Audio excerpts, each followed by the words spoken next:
Why I want to become a teacher is that I actually spent 3 months on a missionary base in Indonesia. Whilst we were there, we were working with boys from dysfunctional homes, and our focus was transitioning through a holistic education these boys to become community leaders. I think the most important thing for me as an educator is actually instilling belief and confidence into my students to say you should dream and you should dream big. But when you do, you need to also understand that it requires discipline, commitment, and perseverance to the cause if you are to achieve those dreams.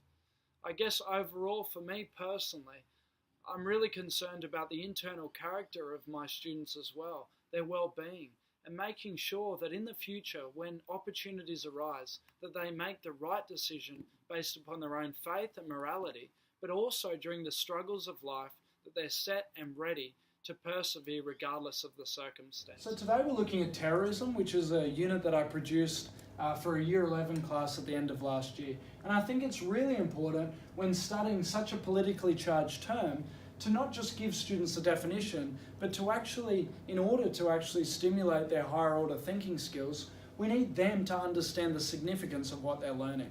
Now, the way that I did this is that I wanted them to look at terrorism from a number of perspectives.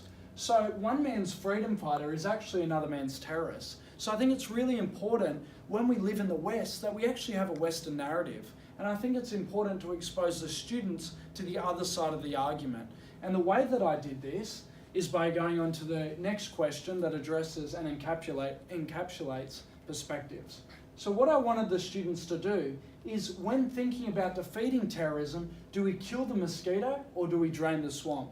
So this is a metaphor. The mosquito is a metaphor for the political leaders, the people who carry out these crimes, whilst the swamp is the ideology, the education system, the economy, what actually produces these terrorists. And I wanted the students to explore, how does terrorism come about? Not just who does it, but why.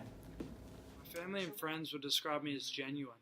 Sometimes I can get a little bit uneasy sitting through church services where we talk about love and compassion, but we don't actually live that out.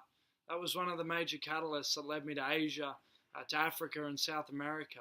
I wanted to see the injustices in our world firsthand and ask the question, what active role could I play in amending some of them? I'm also a perfectionist and I'm methodical in what I do. Every single day is structured and orientated towards achieving those dreams that I've set out for myself. I'm committed to seeing them through, and I'm also going to persevere regardless of what circumstances befall me.